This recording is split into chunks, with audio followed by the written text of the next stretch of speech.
Alright, so you just clicked the video about Rust, claiming that there's an unraidable base.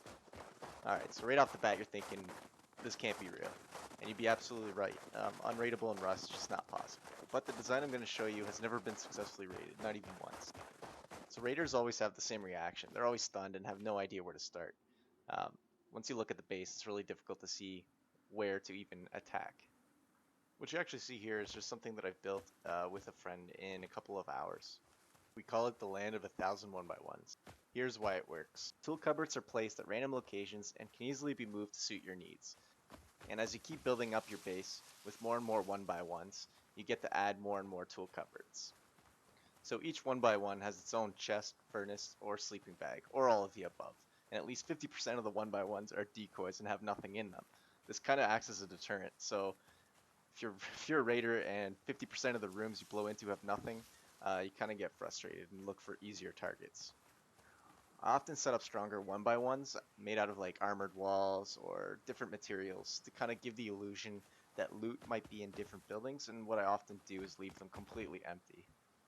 If you're being raided or someone's doing some reconnaissance, immediately go into radio silence, so there's no talking. The strength of this base is deception. The less your opponent knows, the less likely they'll be to attack you. I make all the doors out of sheet metal. To breach one of these, you need at least 4 satchel charge, 1 rocket, or 1 C4. And as each day-night cycle goes by, you should be able to continue adding more and more 1x1s. So the task of raiding becomes more and more daunting. So to sum it all up, I'm going to talk a little bit about the risks and rewards. Starting with the risks.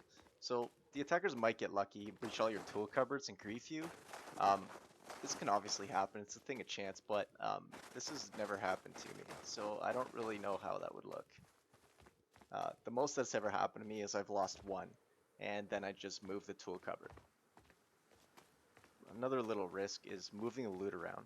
So once you actually decide to scatter the loot across all your 1x1s, when you actually step out of it, you're a little more exposed.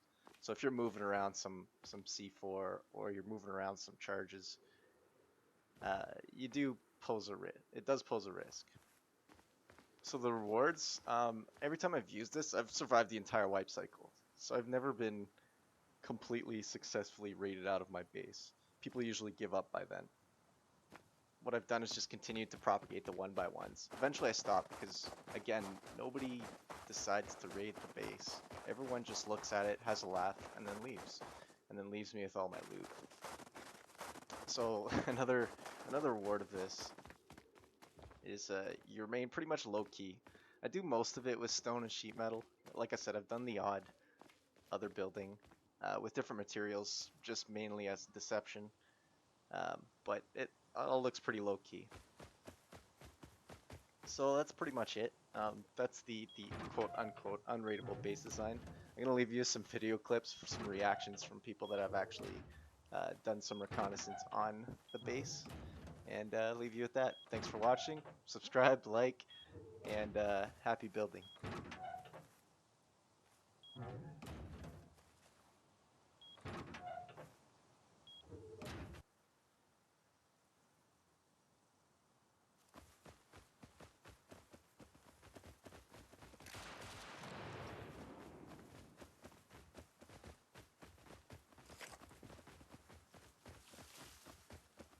I like this.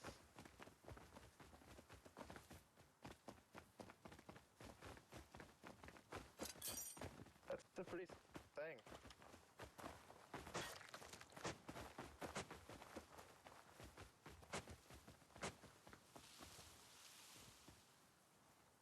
Alright, I gave up. That was a pretty, this is a pretty sweet little thing over here. Come here. You want to Come roll over with here, bro. Yeah, I'm coming.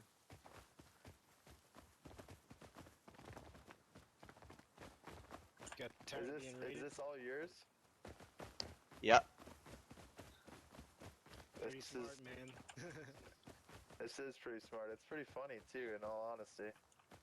So welcome to the land of 1,000 1x1s, where you never know where the loot is, or where the cupboards are, and they can change Exactly. every day. So how would you rate This this? is, I don't know. I don't think I would rate it on, in all honesty. Because what loot can I have? It's all just 1x1s, right? You definitely have loot because I just took 235 sulfur from you and 336 metal frags. You have Well, loot yeah, somewhere. You were planning but on making behind. ammo for something. One second, one second. Okay, I muted everybody in my channel now. What's up, Beanie? What's going on, man? Do you know which box is what over there? What the hell is that thing? Is that like cancer? Is that what cancer looks like?